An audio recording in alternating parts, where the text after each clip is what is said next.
South Australian Senator Alex Antic joins us. Alex, you're usually an advocate of free speech, but I notice you've tabled a bill about controlling disruptive activities. How do you reconcile that? Yeah, well, look, I'm always a advocate for free speech, and that continues. This bill is it's a criminal code amendment bill. It's about tackling illegal and disruptive activities rather than, of course, protest itself. Protest is a good thing.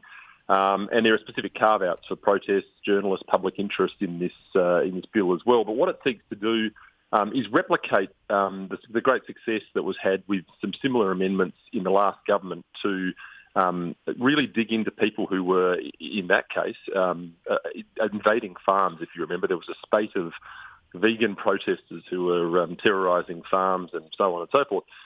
What was done there was amend the criminal code to make the preparatory acts also illegal, so assembling for the purposes of breaking the law, basically. And what I'm proposing to do is to use that model for the purposes of people who want to disrupt society effectively. I'm talking specifically, not specifically, but examples including protesters that turn up and glue themselves to things, people that turn up and throw paint on Picasso's, as we've been seeing overseas and even in Australia a couple of times. So we're really talking about illegal activities. And what this bill will do would be create 3 new offences for tackling the incitement of trespass, tackling the incitement of property damage, and tackling the incitement of traffic disruption. So it's nothing to do with protest. There's no issue with protest.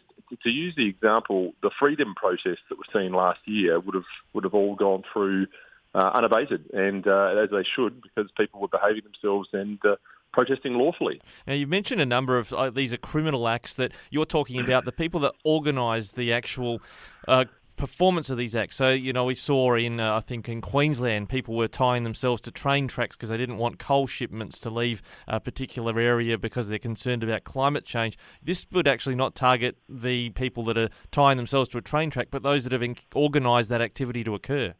Yeah, that's exactly right. So, of course, all of those activities have always been illegal, a bit like in the example I used about trespassing on a farm. That act itself has always been, for the last 100, 200 years, that's been an illegal activity.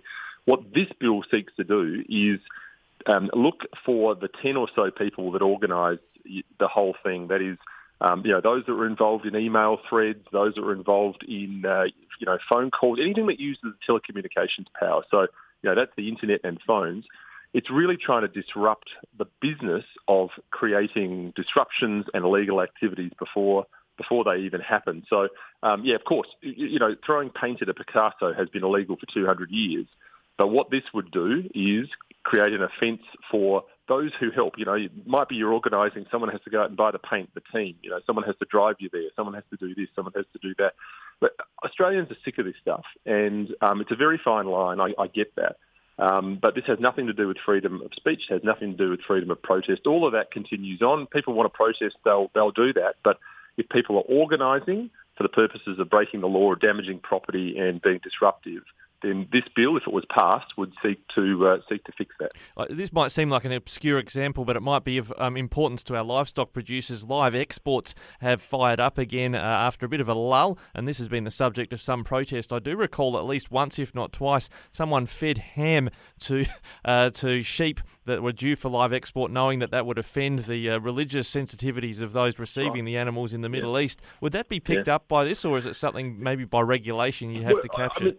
It would be a subject of I guess interpretation as to whether or not that would be property damage. I think it probably would, there's sort of the tainting of livestock in that manner. But that'd ultimately be a matter of interpretation. But it very well might, and it's certainly in the spirit of the sorts of things that are looking to be targeted for this sort of bill. This is really the problem here is that many of these protesters think that their cause is more important than our law and order.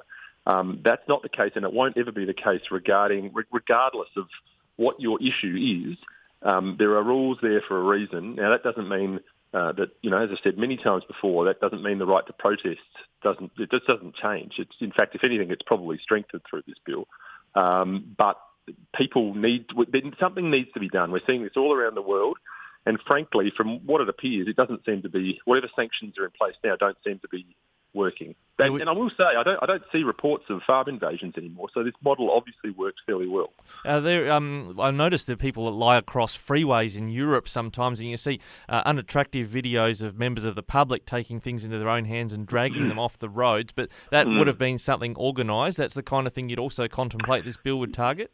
Yeah, look, it really is. And, of course, if these things aren't addressed, then the last thing we want is members of the public taking the law into their own hands in that way as well. So, really, it is about returning law and order to this space. I don't think these protests are being dealt with properly at the moment, and this is one way of doing it. And as I said, it's been very effective with the farm invasion position, and I think it will be very effective.